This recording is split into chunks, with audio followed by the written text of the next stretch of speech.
friends, this is Tishia from Meadows and Mortar by Tishia. I am here on the Paint Couture page, and I'm going to show you how to take a plain filing cabinet and turn it into something super cool and personalized.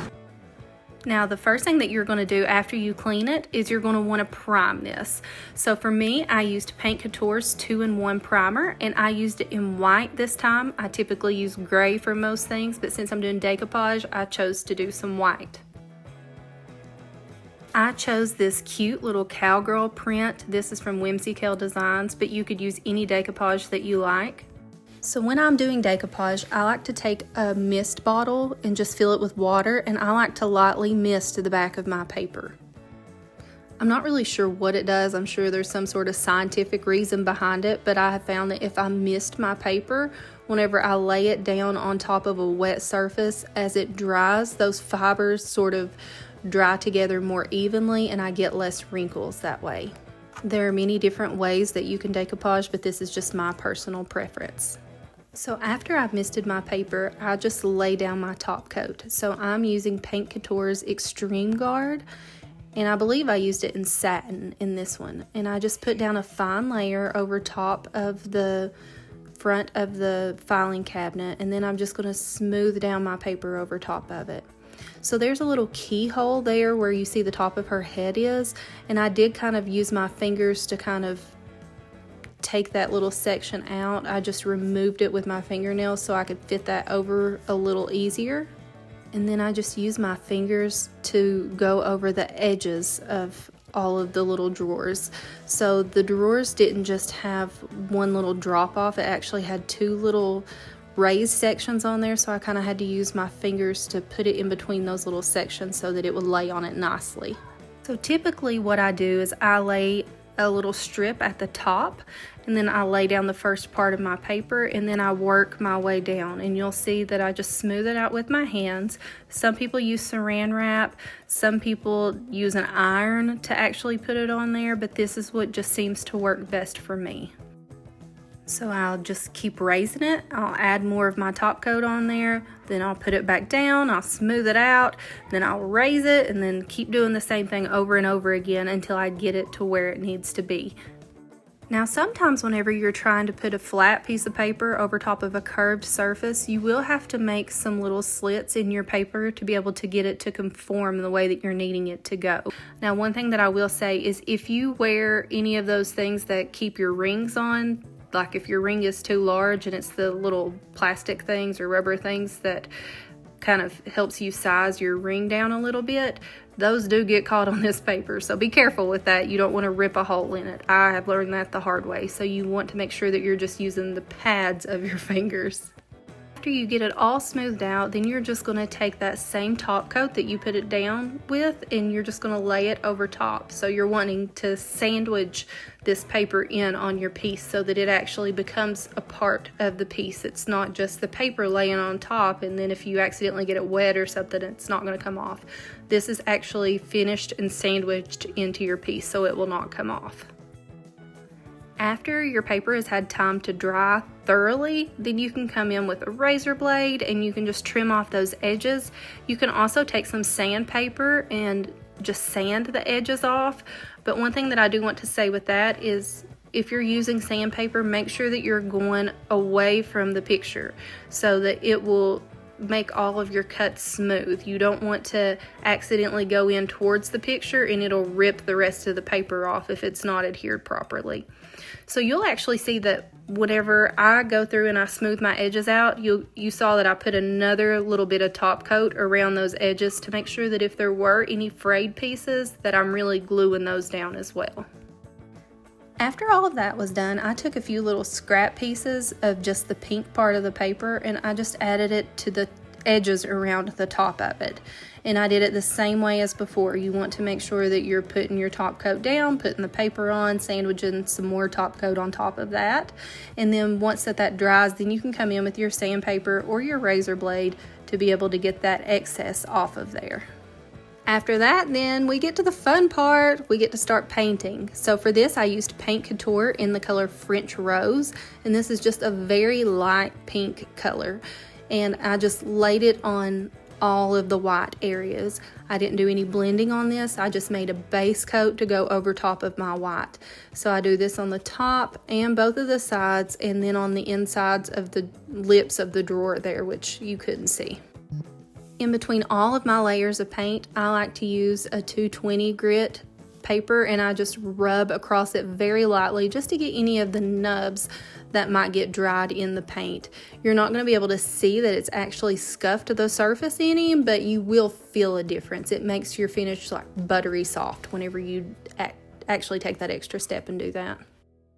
So after that first layer of that French rose paint has dried, then you're going to see me come in with some more of the French rose, and you're also going to see me come in with the color Garnet. So whenever I'm using the Garnet, I'm just putting it around the edges of it, and I'm not using a ton of product, because anytime that you use a red, it really tries to swallow up any other product that it's around. That seems to be pretty true with reds and purples. So I just use it around the edge of it, and then I use that light pink in the middle, and then you see that I just swirl it together.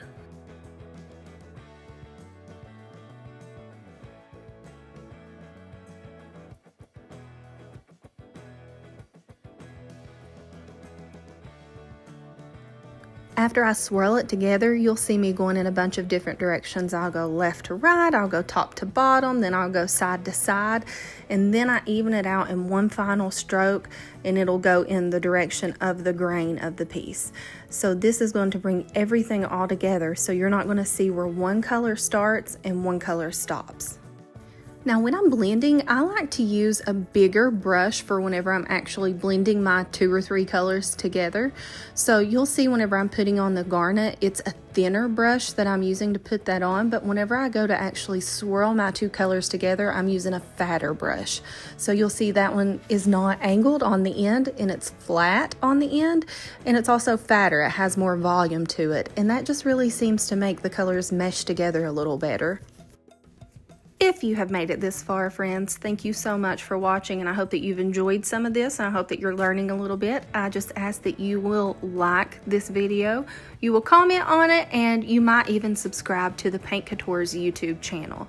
Every single like, comment, and subscribe does help this page grow so that we can get more content out to more people that are wanting to learn different techniques on how to redo some home decor and furniture.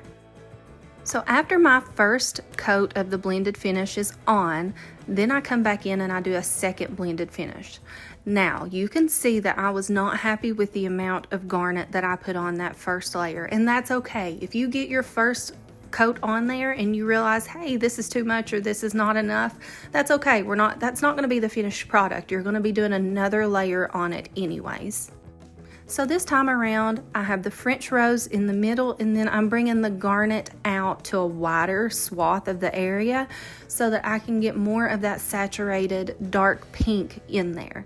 Now, although the Garnet is a red color, whenever it's getting watered down, well, I don't want to say watered down, but whenever it's getting mixed in with this French rose, it really does make it just a dark pink, a richer, deeper, almost like a corally pink color. So I wanted to have more of that in it this time. So the first time that I did it through, I just had like a thin layer on the outside of it, and then the inside was more concentrated with that light pink, but I realized that that didn't really go with the paper as much as I had hoped that it would. I needed more of that saturated coral color on more of the piece than I was getting the first time around.